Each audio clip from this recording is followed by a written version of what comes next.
Assalamualaikum warahmatullahi wabarakatuh. Saya akan menjelaskan materi IPA terpadu tentang zat aditif, di mana zat aditif merupakan bahan yang ditambahkan dengan sengaja ke dalam makanan. Berdasarkan fungsinya, zat aditif dikelompokkan menjadi 7 yang nanti akan kita bahas. Berdasarkan asalnya, yaitu zat aditif alami dan buatan, di mana zat aditif alami adalah zat aditif yang bahan bakunya berasal dari makhluk hidup, misalnya zat pewarna dari tumbuhan.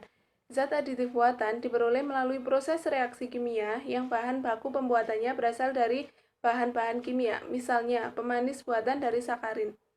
Yang pertama ada pewarna, adalah zat aditif yang ditambahkan untuk memperbaiki atau memberi warna pada makanan atau minuman sehingga lebih menarik. Dibedakan menjadi dua, ada zat aditif alami, contohnya daun pandan, stroberi, dan buah naga. Yang kedua ada pewarna buatan, di mana pewarna buatan ini pada tabel yang atas merupakan pewarna yang diizinkan untuk digunakan dan tabel bawah itu dilarang penggunaannya dalam makanan maupun minuman.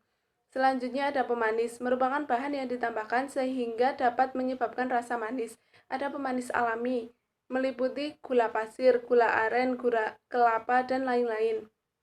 Sedangkan pemanis buatan ini memiliki rasa manis hampir sama atau lebih manis dibandingkan dengan pemanis alami. Untuk perbandingan tingkat kemanisan buatan dengan pemanis alami dapat dilihat pada tabel. Selanjutnya ada pengawet. Berfungsi untuk menghambat kerusakan makanan atau minuman disebabkan adanya mikroorganisme. Untuk menghambat kerusakan ini, bahan pengawet yang dapat digunakan adalah asam benzoat, natrium benzoat, kalium benzoat, asam askorbat, dan lain-lain, dan kegunaannya dari masing-masing bahan pengawet tersebut. Selain itu, dapat juga dilakukan pengasaman, oksidasi, pencoklatan atau browning, dan reaksi enzimatis. Selanjutnya ada penyedap makanan, adalah bahan tambahan yang digunakan untuk meningkatkan cita rasa. Penyedap alami meliputi garam, bawang putih, dan bawang merah. Sedangkan buatannya meliputi vetsin yang mengandung senyawa MSG. Selanjutnya pemberi aroma adalah zat yang memberi aroma tertentu. Bahan alaminya berasal dari ekstrak buah nanas, ekstrak buah anggur, minyak atsiri, dan vanili. Sedangkan bahan pembuatannya biasa disebut dengan esen.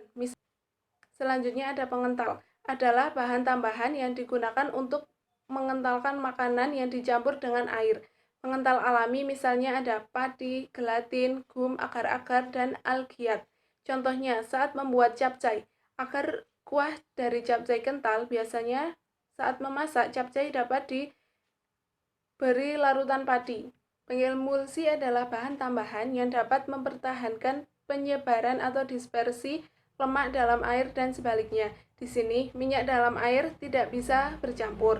Namun, bila ditambahkan sabun, kemudian diaduk, keduanya akan tercampur. Nah, sabun dalam contoh ini disebut sebagai zat pengemulsi. Masuk ke dampak dari zat aditif. Ada dampak positif dan negatif. Untuk dampak positifnya, misalnya penyakit gondok dapat dicegah dengan mengonsumsi bahan makanan yang mengandung zat iodin. Zat iodin ini terdapat pada garam dapur yang biasa digunakan sebagai pengawet. Sedangkan untuk dampak negatif sendiri, contohnya ada penggunaan formalin, boraks, dan natamisin, beserta dampaknya masing-masing. Dari makanan dan minuman yang mengandung zat adiktif kemudian kita konsumsi, maka salah satunya dapat menyebabkan gangguan pada sistem pencernaan, di mana organ sistem pencernaan itu sendiri meliputi mulut, kerongkongan, lambung, usus halus, usus besar, dan anus. Contoh gangguan sistem pencernaan. Pertama ada gigi berlubang.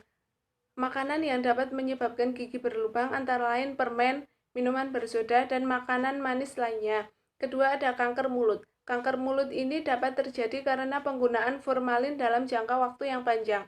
Selanjutnya ada pendarahan usus. Terjadi karena mengonsumsi makanan yang mengandung boraks. Diare yang menyerang saluran pencernaan. Salah satu penyebab diare adalah makanan yang sudah tercemar. Selanjutnya, upaya menjaga kesehatan menurut agama. Makanan yang baik dapat ditinjau dari cara mendapatkannya, kandungan gizi, dan dampaknya. Makanan dan minuman yang diperoleh dari cara yang salah, begitu juga makanan dan minuman yang mengandung zat berbahaya seperti pewarna, perasa, pemanis buatan tertentu. Bila dikonsumsi berlebihan dapat berdampak buruk bagi tubuh.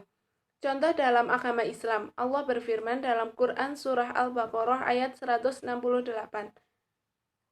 Intinya, makanlah dari makanan yang halal dan baik yang terdapat di bumi. Selanjutnya ada beberapa contoh makanan yang mengandung zat aditif, misalnya pada pempek, Oreo, teh kotak, dan Pocari Sweat. Peranan energi dalam tubuh. Energi itu sendiri adalah kemampuan untuk melakukan usaha atau melakukan suatu perubahan.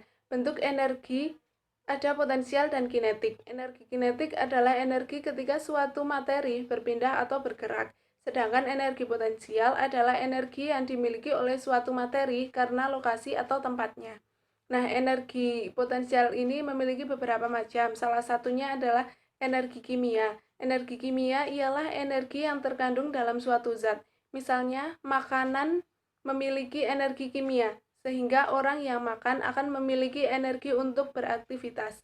Nah, jumlah energi yang tersedia dalam makanan juga dapat diukur dalam satuan kalori. 1 kilokalori sama dengan 1000 kalori, sama dengan 4200 Joule. Nah, berikut adalah tabel aktivitas dan juga kalori yang dibutuhkan dalam per jam. Terakhir, berkaitan dengan peranan energi dan makanan. Jadi makanan apa saja yang dapat digunakan sebagai sumber energi? Nah, banyak orang yang lebih mementingkan rasa dan penampilan daripada nilai gizinya. Oleh karena itu, memilih makanan dengan kandungan nutrisi yang tepat sangat penting untuk diketahui. Jangan sembarangan memilih makanan yang mengandung zat aditif yang berbahaya, seperti pewarna, pemanis, pengawet, dan lain-lain. Makanan yang dikonsumsi harus mengandung nutrisi, yaitu pertama ada karbohidrat, lemak, dan protein yang dibutuhkan dalam jumlah yang banyak, sedangkan vitamin dan mineral dibutuhkan dalam jumlah sedikit. Sekian materi dari saya. Wassalamualaikum warahmatullahi wabarakatuh.